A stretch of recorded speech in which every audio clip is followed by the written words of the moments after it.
So what did you see? Does anybody know any basketball here? What did you notice?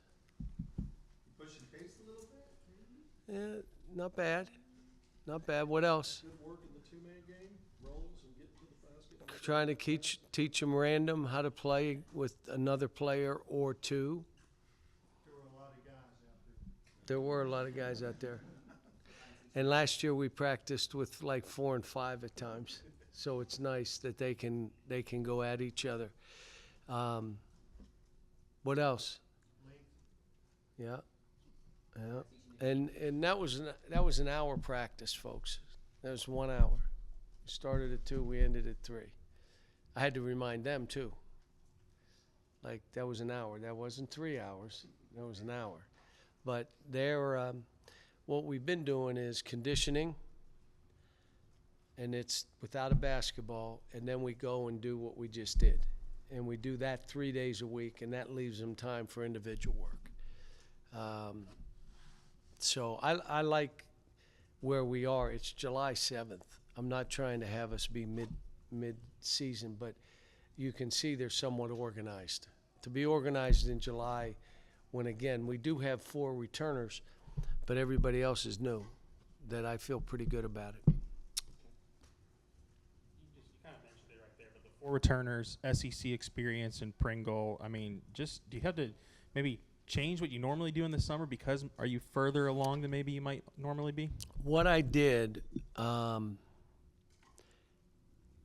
again, like I don't have, this system where you plug guys in. And the reason I don't is because if I'm really about the kids, then I can't tell you exactly how we're going to play. But it's real, what we do, and it's undeniable what it does, and we're just getting started here, but it'll grow. And it's how are we playing? First one was I want to get them in better shape this year. And so we've done some of my old school conditioning. And it was funny, DJ said to his dad, Coach said he's doing old school. What would that mean, Dad? And Wani said, you better hope he's not doing 2020s. I hate it when we're doing 2020s. And so the conditioning was more mental. To get through the conditioning, you can do it, but it mentally breaks you down. And then the second thing I wanted to do is we got to bring this group together.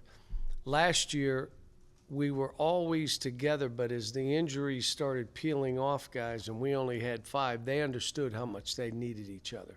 We're still not there. There are times guys over dribble or pass up an open man and try to shoot it themselves. That's fine. But the way this is, you probably need to play more people. You got to be in the greatest shape. If I'm doing them a service, it's the habits that you leave here with are going to help you on and off the court, but they're going to help.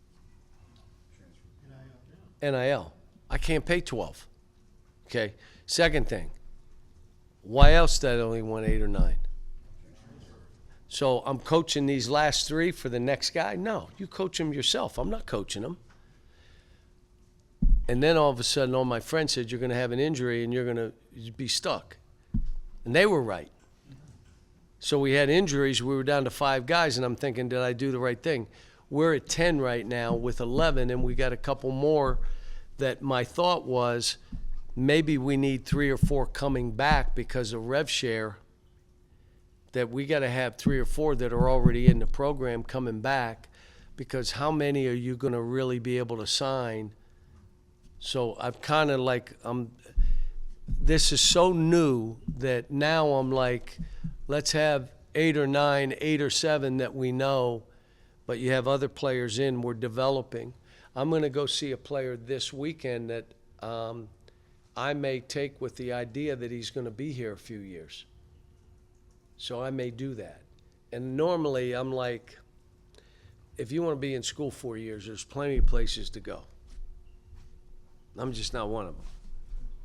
And I remember telling Tyler Eulis, if you think you're going to be a 4-year point guard, don't come here.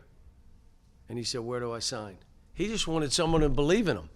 that because he was 5'8" and 140 pounds. And in the second year, he's drafted in the NBA and had a heck of a run at the lightest player I think ever drafted. So when you say that, yes, I started that way. Now I'm thinking I need to stretch this out a little bit. We probably need more guys.